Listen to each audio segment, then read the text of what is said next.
Olá, pessoal! Sejam bem-vindos ao segundo podcast do CFA. Hoje a gente também vai trazer um tema bastante interessante aqui para as empresas, né? Porque surgem, eu brinco, esse tema surgiu, né, de muitas dúvidas que vinham para a gente, de muitas consultas dos nossos clientes nesse aspecto, de questões de aplicações das sanções administrativas ali, da relação de trabalho, né? Então, essas sanções disciplinares muitas das vezes trazem certa insegurança naquela aplicação da penalidade, a análise minuciosa de um caso concreto. Então, a gente trouxe aqui esse tema para a gente falar um pouquinho sobre ele. E eu trouxe aqui comigo para discutir sobre isso, novamente, a Alexia e a Raquel. Olá, gente! Bruna, tema interessantíssimo esse, né? Igual você falou, não raras vezes nós recebemos esse tipo de demanda e é sempre uma dúvida cruel que eu falo ali do RH. Eu aplico o quê? Uma advertência, eu aplico uma suspensão, já tem empresa que já é mais rígida, já quero mandar embora por justa causa e não quero saber, então é muito importante mesmo e eu acho que é um tema, assim, imprescindível pra gente tratar aqui no podcast hoje.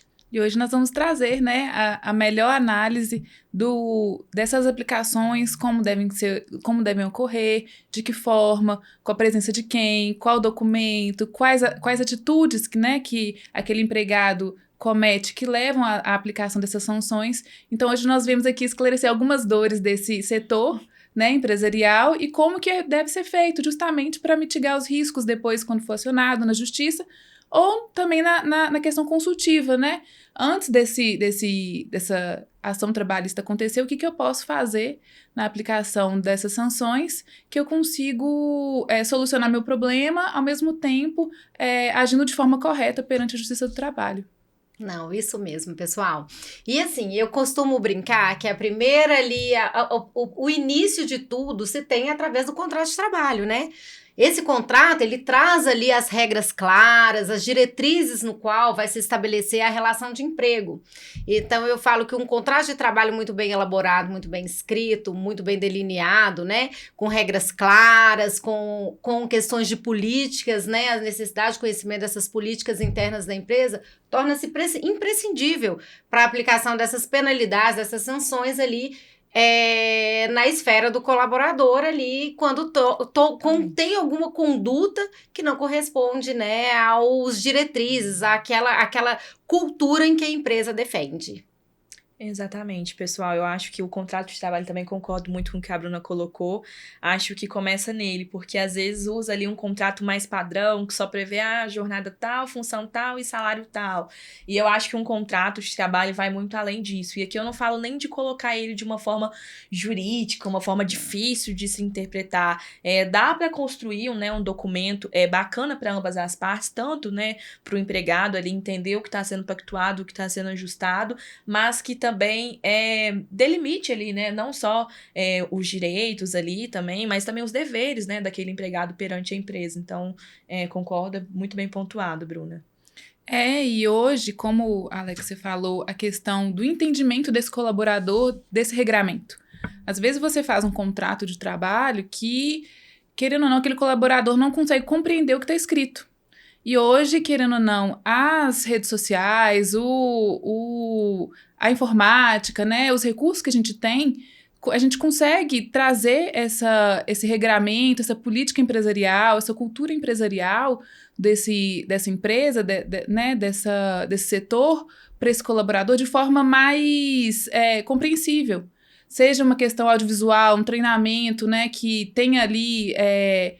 que traga essas questões de segurança, essas questões que a gente sabe que é um risco para o colaborador de forma mais lúdica, de forma mais compreensível, traz, né, consegue comunicar melhor o empresário com seu funcionário e aí você consegue trazer uma cultura empresarial, criar uma cultura empresarial. Exatamente. E isso faz toda a diferença na hora da aplicação da penalidade, porque você tendo ali, às vezes, uma conduta que foi feita e ela estando bem expressa ali, né, no contrato de trabalho, aquilo ali está sendo né, bem bem assim, elaborado ali, você consegue aplicar a penalidade, né, ali de uma maneira muito mais segura, por demonstrar que o colaborador ele tinha ciência do que a conduta ali, né, que ele fez Quais ali. eram as diretrizes da empresa, né? Era o que a empresa incorreta. busca, eu brinco, é imprescindível. Hoje se tem muito o valor, aquela questão do que a empresa preza. E muitas das vezes a gente tem, né? A gente criou aqui para diversos clientes nossos aqui mesmo, questões de políticas internas, as chamadas regras de ouro que devem ser observadas. Então, através desses documentos é que a gente cria-se ali, né, no empregador, aquele poder diretivo. O que é o poder diretivo, né? Uma palavra tão difícil, tão complicada assim. É simplesmente o poder de gerir seu negócio. Ele vai estabelecer metas, vai estabelecer diretrizes, ele vai descrever qual o caminho que a prestação de serviço deve tomar e como ela deve tomar. O empregador, ele pode fazer isso, não tem problema nenhum, mas desde que as regras sejam claras. E aí, uma vez sendo claras aquelas regras e o colaborador não as obedecendo, né, a gente tem ali, surge esse poder ali de sancionar, de trazer uma aplicação de uma penalidade para os empregados. E como a gente citou no episódio anterior, a questão do EPI. Exato. É um ótimo exemplo, porque você, a partir do momento que você tem esse poder disciplinar em cima do seu funcionário, você vai criando ali a rotina desse funcionário de usar EPI, você politiza aqueles funcionários da importância do EPI, né? Questão de treinamentos também, é muito importante que se faça treinamentos com esses funcionários, e aí você vai criando pouco a pouco o direcionamento que essa empresa quer tomar nesse setor. Exato, isso é muito importante, sim. A gente tem ali, né, mas são situações. Via de regra, essa análise jurídica das penalidades em si, de uma forma geral, ela envolve muito caso concreto, né? Vai depender da situação. Um apoio jurídico ali, eu entendo, né, e nossos clientes, a gente presta muito esse envolvimento ali nessas aplicações, porque a gente entende que a prova, ela tem que ser cabal. A prova, ela tem que demonstrar efetivamente que a gente treinou, que a gente educou e o empregado desviou.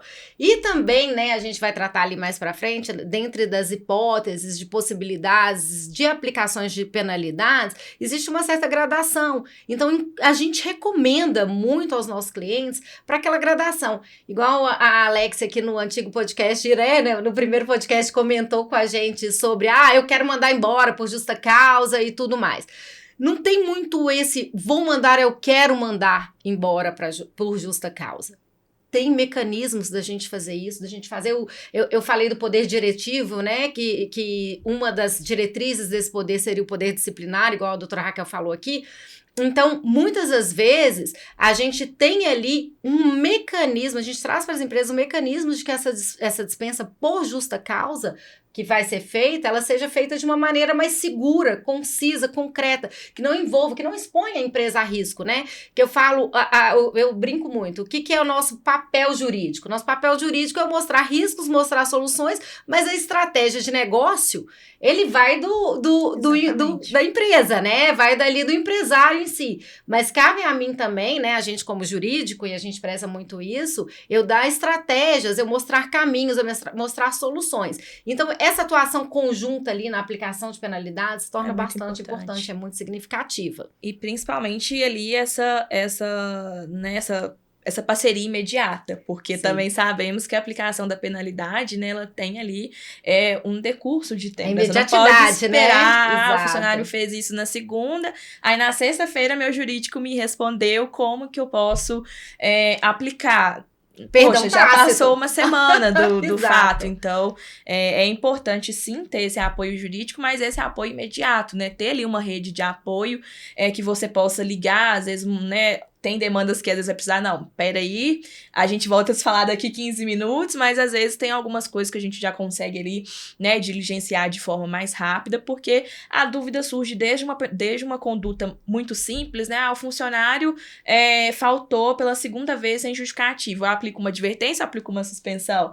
Então, assim, sabemos ali que tem essas dúvidas mais pontuais, mas também tem casos, né, de denúncias envolvidas, que, né, necessita ali de uma apuração De uma sindicância, pela de uma empresa, de uma investigação. sindicância. Então, assim, tudo é muito importante fazer, né, com essa assessoria. Eu sempre falo que a boa assessoria tem que andar lado a lado, né, com as empresas, porque isso faz muita diferença na tomada de decisões. Sim, tornam-se decisões mais conscientes, né? Mas eu trouxe aqui esse tema porque, assim, aí as pessoas têm até essa dúvida, né? Qual penalidade aplicar? Hoje, basicamente, na Justiça do Trabalho, a gente tem três modalidades dessas sanções, né? A gente chama de advertência, que aí ela pode ser verbal ou escrita. Eu gosto mesmo da escrita, porque eu acho que tudo documentado dá uma segurança maior. Mas existe também essa possibilidade de ser verbal. A gente também tem a questão da suspensão e a famosa justa causa. E entrando também naquele assunto, né, que a doutora Alexa trouxe no primeiro podcast, justa causa, o que é?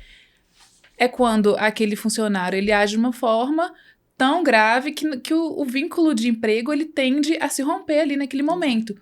Então, qual que é a importância disso? De quem que é o ônus da prova? Quem deve provar essa justa causa?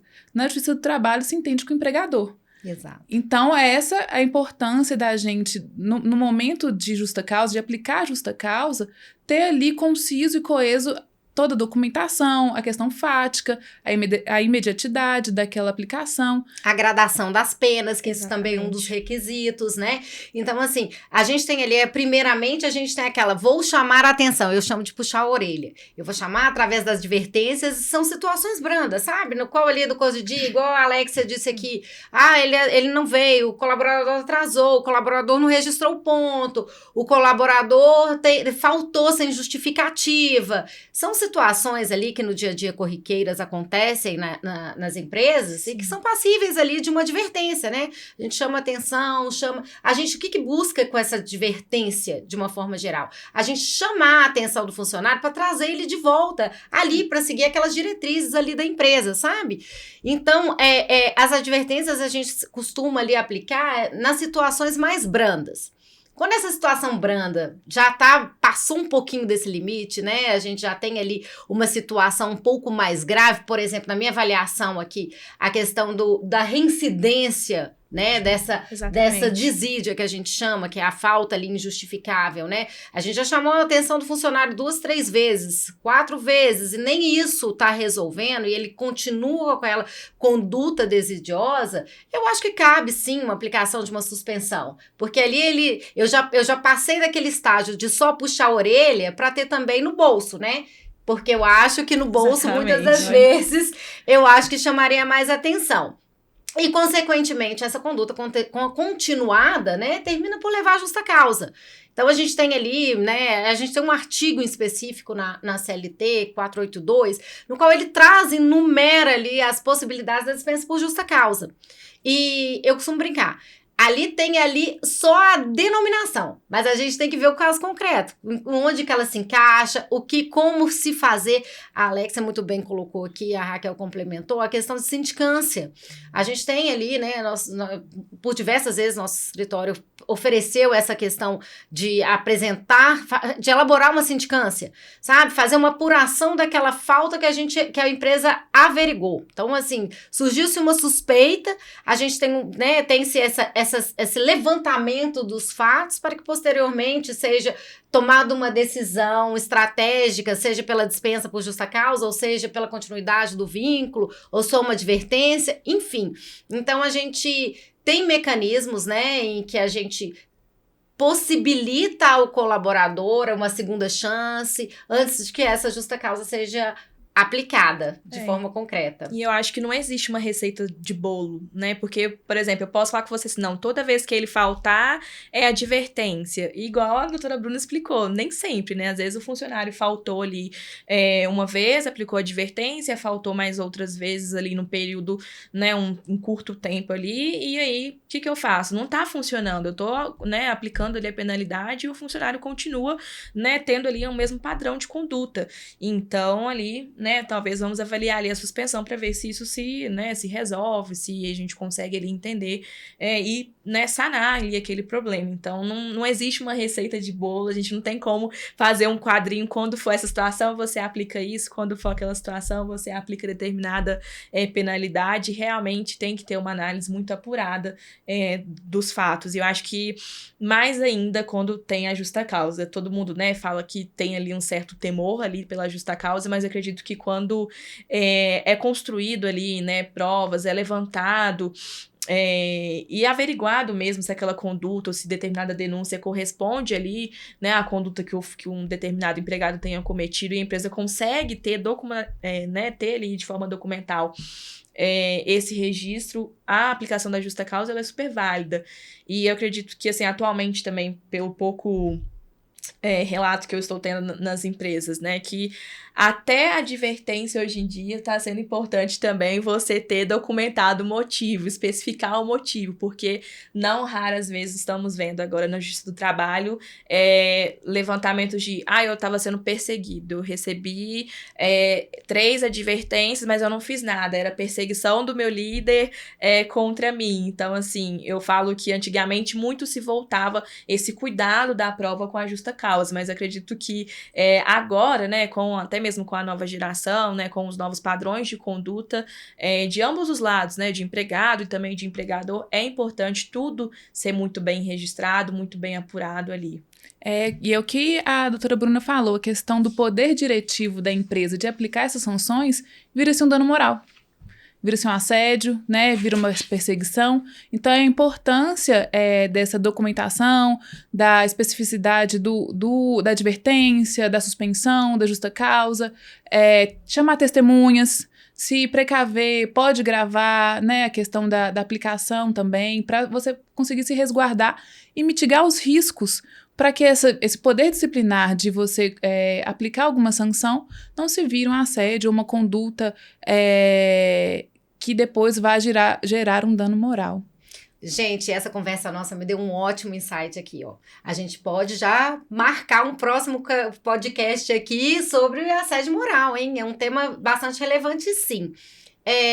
Mas voltando ao nosso tema aqui de hoje, eu acho assim... tudo que a gente deixou aqui bem claro, né, essa questão dessa assessoria jurídica em conjunto, a gente andar ali muito em sintonia com as empresas, o jurídico e a empresa nesses aspectos, vai dar uma grande segurança para o empresário ter aquela estratégia, para o empresário tomar aquela decisão de uma forma geral. Porque eu acho que, né, aquela máxima que eu sempre digo, respeito não se exige, se conquista.